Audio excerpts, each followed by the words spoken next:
Abra sua Bíblia, por favor. João capítulo 7, verso de número 30. Põe na tela para mim.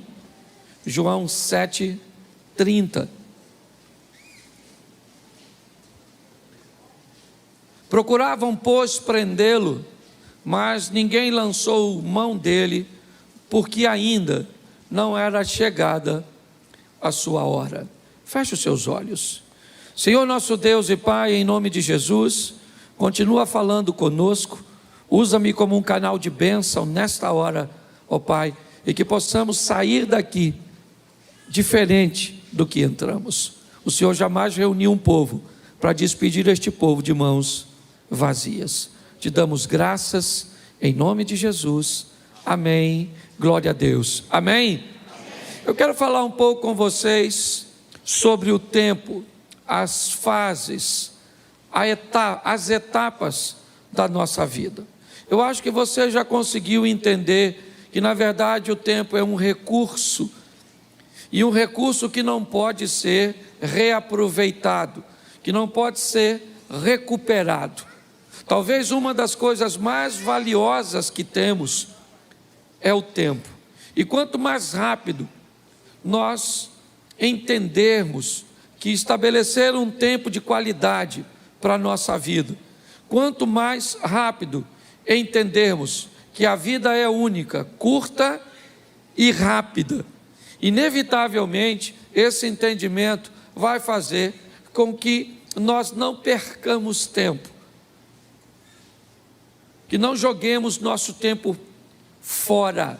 É lógico que uma parte do seu tempo é extremamente saudável que você dedique essa parte para que você venha ter lazer, uma diversão, se distrair. É importantíssimo. Pessoas que acham que vieram nessa vida apenas para trabalhar, que colocam um dinamismo acima da média na sua vida e acha que isso é saudável, é só uma questão de tempo até ela descobrir que acabou ficando sozinha, acabou ficando doente e pior, não dá para recuperar mais. Filhos só são crianças uma vez na vida. Você só é jovem uma vez na vida. Casamento, certo? Aquela coisa gloriosa e satisfatória do início do relacionamento, na verdade, ele acaba acontecendo uma vez só. Então, aproveitar o tempo é algo que nós devemos fazer o mais rápido possível. Nós estamos vendo um texto que diz que tentaram prender Jesus, mas ninguém conseguiu prendê-lo simplesmente porque não era o tempo dele ser preso. Quando nós olhamos para tempo, é importante entender que Deus é atemporal. Deus vive na eternidade. Para Deus, o tempo em si, para Ele, não existe, né? Não faz diferença, Ele é eterno. Foi, é e sempre será, é assim que funciona. Mas para nós, não. Nós temos aí, né? Normalmente a via de regra, 9 meses para nascer, de 1 ano a 2 anos para andar, de 10 a 12 normalmente para descobrir que os adultos, nossos pais, não são super pessoas. Nós temos aí basicamente 30 anos para amadurecer. Algumas pessoas dizem, profissionais da área de psicologia, que o indivíduo que não amadurece até os 30, ele pode ficar esperto, mas vai ser bobo. Já vi uns caras velhos bobo. Ele sabe ganhar dinheiro, ele tem uma situação boa, mas você começa lá, é uma bobeira. Em pessoa, o que é isso? Falta de maturidade. Se tu está com 30, acenda a luz de emergência e amadureça o mais rápido possível, ok? Quando o assunto é tempo, também eu preciso gastar um pouquinho de tempo para falar sobre a importância de nos preocuparmos com o que esse sistema está tentando fazer com o tempo da infância das nossas crianças. Se nós olharmos, nós muitas vezes não conseguimos entender por que é que tantas informações distorcidas, por que é que desenhos animados, por que é que programas direcionados para a criança na idade mais precoce possível buscam levar informações, imagens, porque no tempo da infância, no tempo dessas crianças, elas não conseguem discernir o que é uma sugestão, do que é uma informação e uma ordenança. Por que é que estão investindo? Nosso sistema de ensino brasileiro tem um material didático tão ruim. Por que é que desde que o mundo é mundo, pelo menos que eu lembro, no Brasil, a maioria de nós não fomos para a escola para aprender sobre sexo, se eu era menino, como fazia, se fazia, com quem fazia. Nós íamos lá para aprender matemática, português, moral e cívica, ciências. Lembra disso? E por que hoje? O que aconteceu com esse tempo que nós estamos? É um tempo que está querendo estabelecer matrizes no nosso filho. Ensina ao menino o caminho que ele deve. Se você não sabe obedecer a Bíblia, o diabo talvez seja mais obediente que você. O diabo, ele diz, se a Bíblia está dizendo, ensina o menino o caminho que deve andar, eu vou obedecer a Bíblia. E vou ensinar esses meninos a se comportar segundo o meu modelo. E quando eles chegarem em casa, vão conflitar com esses pais que não têm tempo de estabelecer matrizes. E quando tentarem desfazer as matrizes que o sistema de ensino, que na verdade tem nada a ver com educação, sistema de educação é em casa, a escola é o sistema de ensino. Então, quando nós olhamos para esse tempo de tanta imaturidade que buscam atingir as nossas crianças, é melhor você acordar o mais rápido possível. Porém, eu aqui como pastor e aqueles que sobem aqui, o máximo que nós podemos fazer é levar a palavra de Deus até o seu ouvido. E Deus então leva do seu ouvido para o seu coração.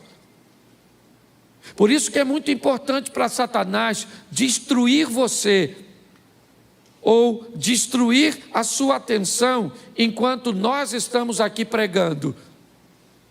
Por que é que há um ambiente tão grande de distração durante o culto? Porque é simples. Se a palavra não chega ao ouvido, não há possibilidade dela ser conduzida para o coração. Então tem que sentar alguém do seu lado que converse com você algo interessante enquanto o culto passa.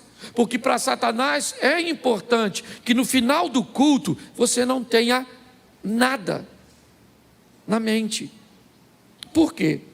Porque se tiver na mente, preste atenção, você viu aqui o Wesley vindo ministrar a oferta, e ele disse que ouviu uma palavra aqui, uma palavra que o impulsionou a semana inteira, ou seja, a palavra estava no ouvido, estava na mente.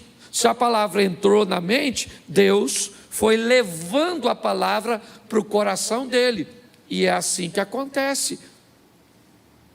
Nós já vimos em 1 Coríntios 10, 1, que pessoas estão no mesmo ambiente, vendo a mesma coisa, ouvindo a mesma coisa, porém vivendo resultados altamente diferentes.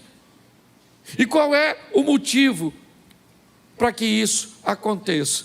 O nível de atenção e de comprometimento que essas pessoas tomaram após receber a palavra ou a ferramenta. Quando nós olhamos para isso, talvez nós consigamos entender por que algumas pessoas têm problemas com lidar com os tempos. E eu separei algumas coisas aqui, de uma palavra que mexeu muito o meu coração, eu quero compartilhar com você. O primeiro tempo que eu quero falar com você é o tempo dos outros. Aquele tempo que não é seu, mas você gostaria que fosse. O Salmo 73, ele ilustra isso de uma forma belíssima. Põe para mim, Salmo 73, aqui. Isso. Vamos lá. Verdadeiramente bom é Deus para com Israel, para com os limpos de coração. Preste atenção agora. Quanto a mim, meus pés quase se desviaram. Faltou ou pouco faltou para que escorregassem os meus passos. Por quê? Pois eu tinha inveja dos soberbos, ao ver a prosperidade dos ímpios. Porque não há apertos na sua morte, mas firme está a sua força. Não se acham em trabalhos como outra gente, nem são afligidos como outros homens. Pelo que a soberba os cerca como um colar, vestem-se de violência como um adorno. Só aí, preste atenção, qual é o problema do salmista aqui? Me parece que esse é o salmo da comparação.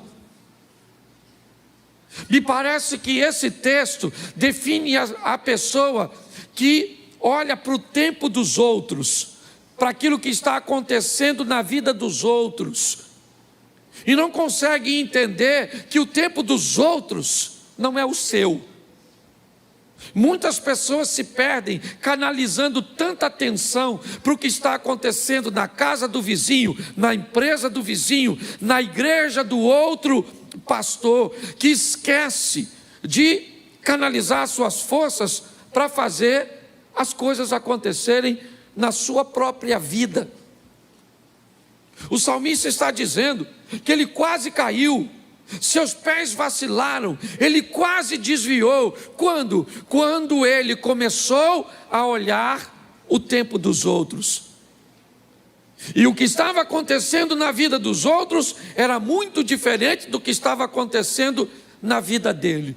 Aprenda uma coisa: em muitas fases da sua vida, o casamento de outras pessoas vão estar melhor que o seu. A situação financeira de outras pessoas vão estar melhor que a sua. A aparência dessa pessoa vai estar melhor que a sua. Você precisa ter maturidade para entender que o tempo dos outros não é o seu tempo. Pare de olhar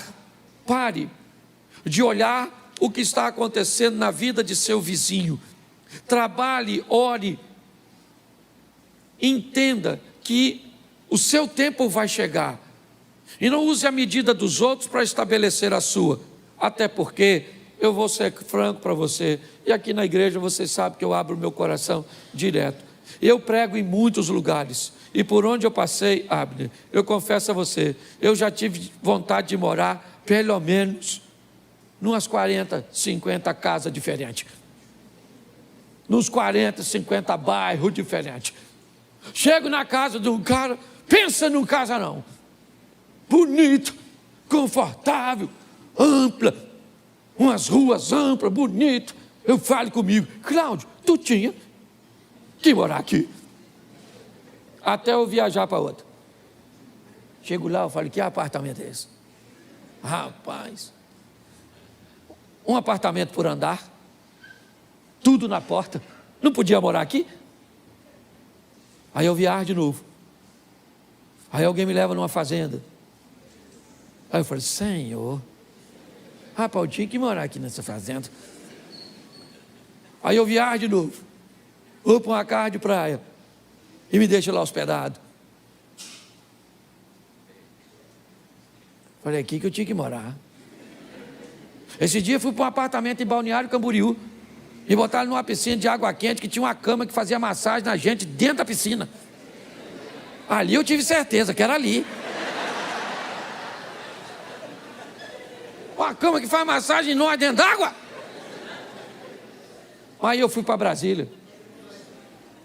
e me levaram para uma casa que tinha até um helicóptero. Eu já esqueci da massagem. O que é uma massagem numa piscina? Com um bicho que leva a gente para as alturas? Aí eu quis morar lá. E por onde eu passo? De vez em quando ainda quero. Mudo para aqui, mudo para ali.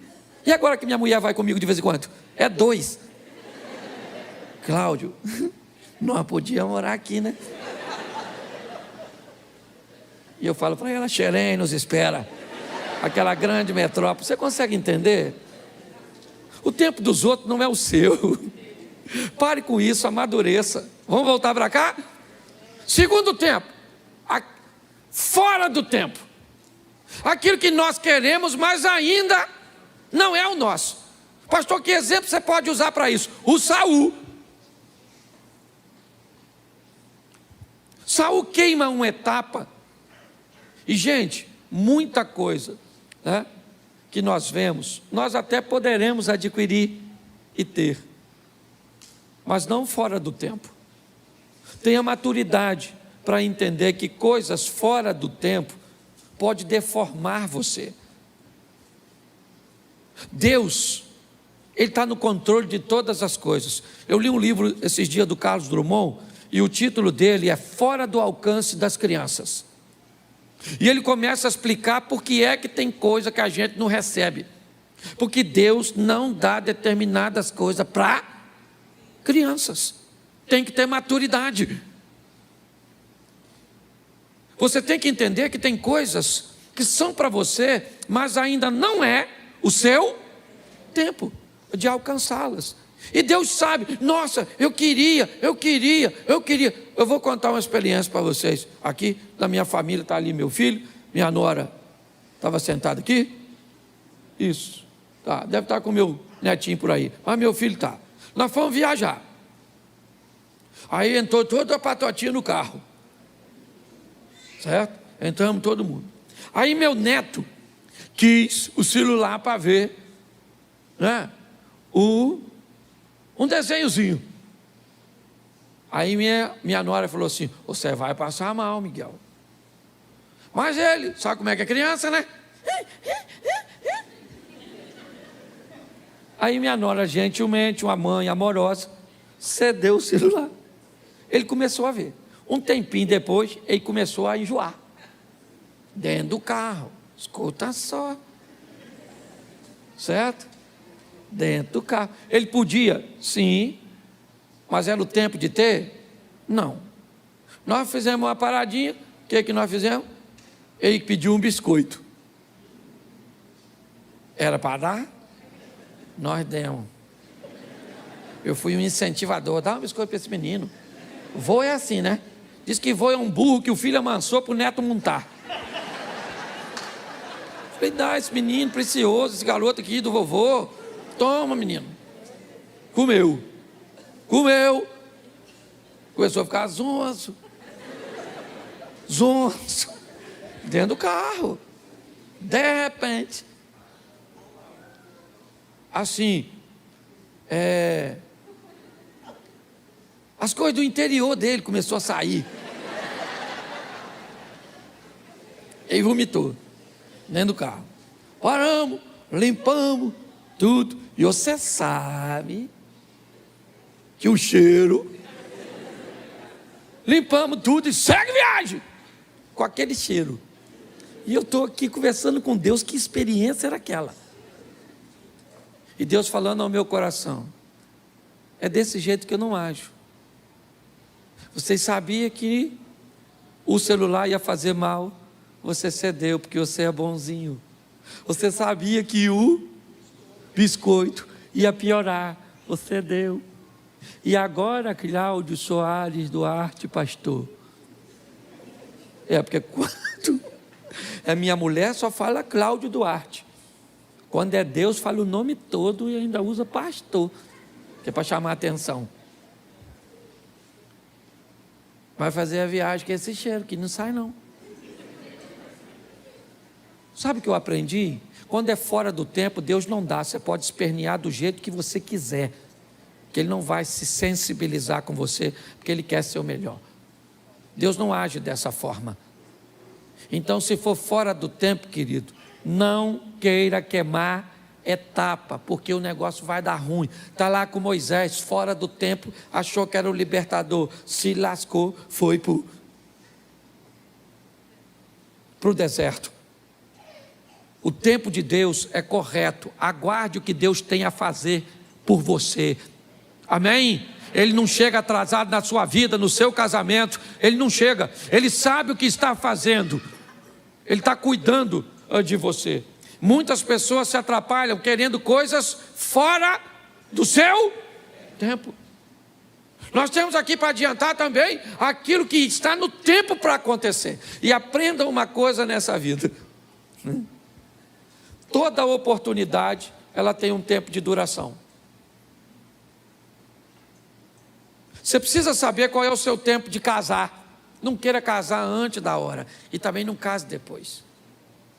Não queira ter filho antes da hora, mas também não tenha filho velho demais, que pensa no pessoal chato. Essa turma que tem filho depois de velho, é uma tribulação, uma tribulação, uma tribulação e uma tribulação. Quem tem um filho novo demais, não está preparado para criar o filho. Quem tem filho velho demais, parece que o menino é um bibelô. Não vamos entrar aqui na igreja, porque pode, certo, ter bactéria. Bactéria deve ter na sua cabeça, infeliz.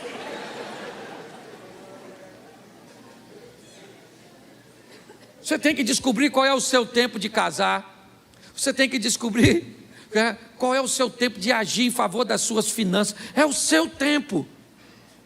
Peça a Deus para te dar discernimento. Chegou a sua hora de viver. Descubra quando ela é, em qual área é, e mergulhe com toda a sua força. É assim que funciona. Em 1992, eu tive que fazer 2 mudanças drásticas na minha vida. Casar. Acabei com a minha vida de solteiro. Troquei todas as mulheres solteiras do mundo por uma. Olha que troca ruim. Porque antes de casar eu podia ter qualquer uma solteira, sim ou não? Depois que casei, rejeitei todas as outras. E paguei Jane Mary, para ir com ela até que a morte o separe. E diga-se de passagem, está demorando.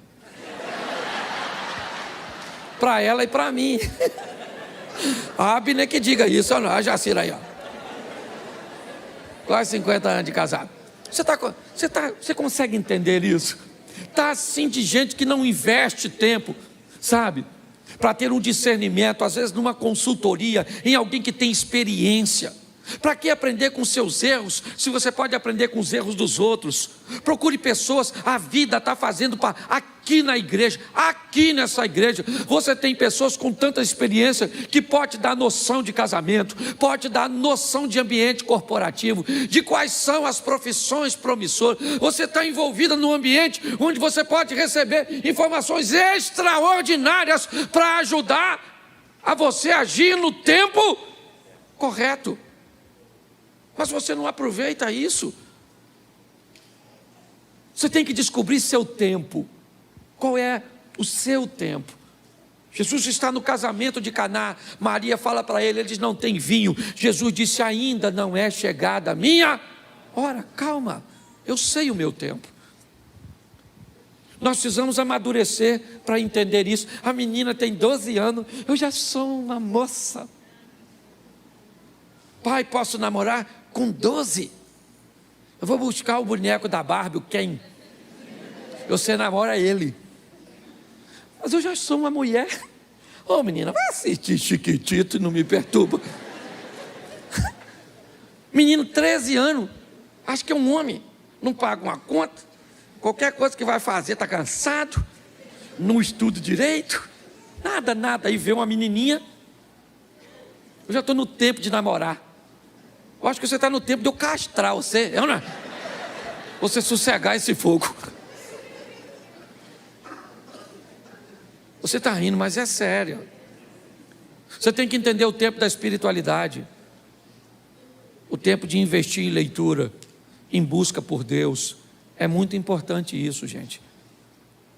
Descubra o seu tempo, as coisas que têm que acontecer, né? no seu tempo. Para alguns, esse tempo pode chegar um pouco mais cedo, para outros, um pouco mais tarde, para outros chega no modelo mais fácil, para outros no modelo mais difícil. Mas entenda isso, eu vejo pessoas querendo viver o tempo dos outros, eu quero pessoas querendo viver coisas fora do tempo, antecipando e quebrando a cara, tomando decisões equivocadas, e pessoas que sequer são capazes de entender o seu próprio tempo. O próximo, o tempo de Deus, tem o seu tempo. Pastor, mas o meu tempo não é o tempo de Deus? Não era isso que você está falando? Não, o seu tempo é o tempo que você tem que aproveitar para estudar, é o tempo que você tem que aproveitar para investir em você. O tempo de Deus é aquilo que Deus quer fazer na sua vida, e é importante você entender isso. Quando é que Deus vai fazer? Quando chega o tempo dele. Eu participei de uma igreja e eu era vice-presidente dessa igreja durante um bom tempo, e muitas vezes eu vi pessoas querendo criar conflitos entre o pastor presidente e a mim, querendo que eu o confrontasse, criasse problemas, porque muitas pessoas, por algum motivo, afinidade ou outras coisas, ou por uma visão equivocada, viam uma liderança pastoral na minha vida. Mas eu entendi que aquele não era o tempo de Deus para a minha vida, e que o tempo de Deus para a minha vida ia chegar. Hoje, eu procuro, primeiro, não olhar para o que está acontecendo na vida e no tempo dos outros. Hoje, eu procuro olhar de uma forma sábia para não querer as coisas fora do tempo. Eu busco a maneira de aproveitar todas as oportunidades para entender o meu tempo, sabe, aquilo que Deus está preparando para mim, ou me dando a oportunidade de viver. Mas o tempo de Deus, no que diz respeito principalmente a ministério, a ações que vão mudar a nossa vida, precisa ser entendido. Quando eu olho para Davi, sendo ungido por Samuel como rei, sabia que o trono era seu futuro. Profecias, se é que eu posso chamar isso de profecias, mas incentivo, que diziam: mata o camarada, porque se você matar, você se torna o rei. Ele disse: mas esse não é o tempo. Para que o tempo e que as coisas de Deus se cumpram na minha vida, eu não preciso puxar o tapete de ninguém. O que Deus tem para mim é meu. É assim que funciona. Eu não estava em casa, é o que Davi poderia dizer, quando Samuel esteve lá, todos os meus irmãos estavam lá. Eu estava no campo trabalhando, mas ninguém comeu nada, e o ungido fui eu, porque o tempo de Deus chegou para a minha vida. É importante você entender isso. Se nós não amadurecermos para dar uma olhada nisso, está assim de gente vivendo fora do tempo.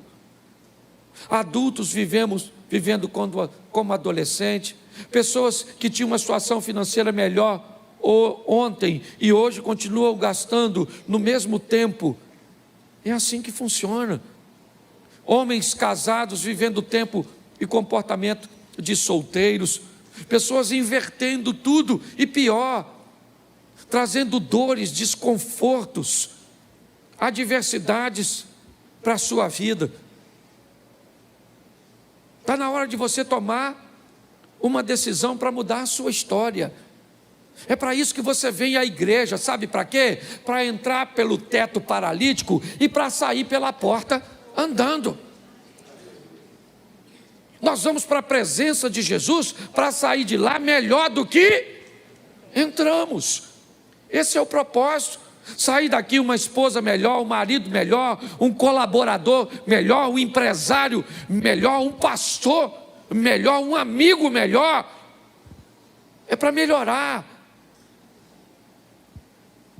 O trabalho do Senhor tem o propósito de nos levar para a próxima fase da nossa vida. E para me encerrar, por causa do tempo, nós temos o fim dos tempos.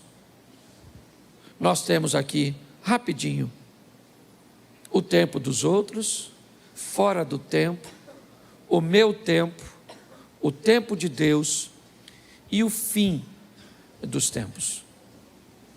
Quando nós estamos olhando para esse ambiente, Mateus 24, 44, por isso, estai vós preparados também, porque o Filho do Homem há de vir a hora em que não penseis. Quando nós olhamos para esse texto, nós descobrimos que nós estamos chegando ao final dos tempos, as coisas se cumprindo, as coisas acontecendo. E por favor, igreja, não se preocupe quando vai ser. Não fique preocupado se é amanhã, se é no ano que vem. Não fique preocupado. Tenha uma preocupação: eu preciso estar preparado. Quando a trombeta tocar e Cristo voltar para buscar a sua igreja, e Ele vai voltar, porque Ele não é homem para que minta, nem filho do homem para que se arrependa. E por que é que nós investimos em vidas aqui para melhorar a sua qualidade? Porque não há evangelismo maior e melhor do que alguém olhar para você e ver Deus. Terça-feira passada, eu levei a Mary para pregar numa igreja, e um pastor me chamou. Ele trabalhava na usina de Angra, e ele me disse que com ele trabalhava um alemão, que entendia pouquíssimo português, e que falava inglês e alemão. E ele disse que criou um laço de amizade, mas que a comunicação era muito difícil entre eles. Mas que ele buscava, dentro das suas limitações, pregar Jesus para aquele homem de uma língua tão desafiadora.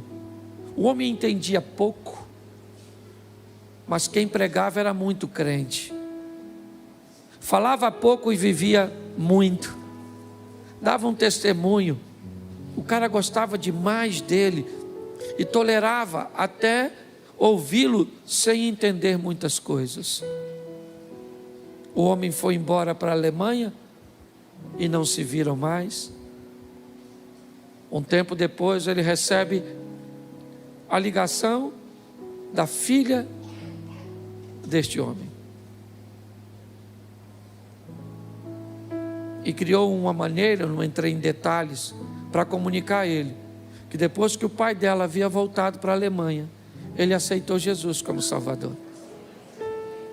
E ele tinha falecido lá na Alemanha, e que ele deveria pegar um avião e ir à Alemanha, porque o pai dela, antes de falecer, deixou uma herança para ele, que ia mudar a vida dele. Muito mais do que o que falamos, meus irmãos, vale o que nós vivemos. A nossa sociedade está cheia de palavras, cheia de historinhas. A nossa sociedade está querendo testemunho. Não basta subir num púlpito e falar muito bem, não basta.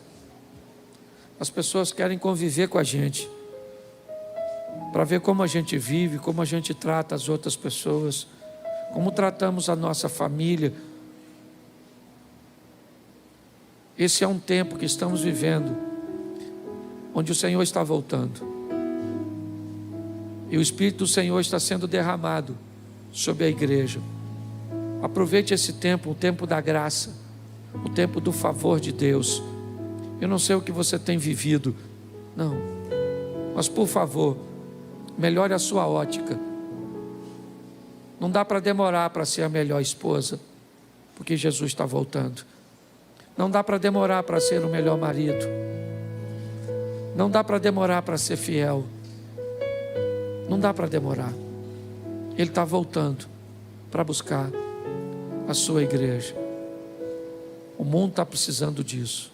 Se você acha que está desafiador agora, imagine esse período do ano que vem, o período das eleições.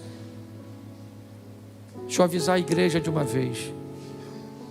Em julho do ano que vem, eu vou tirar um tempo para falar de política aqui na igreja.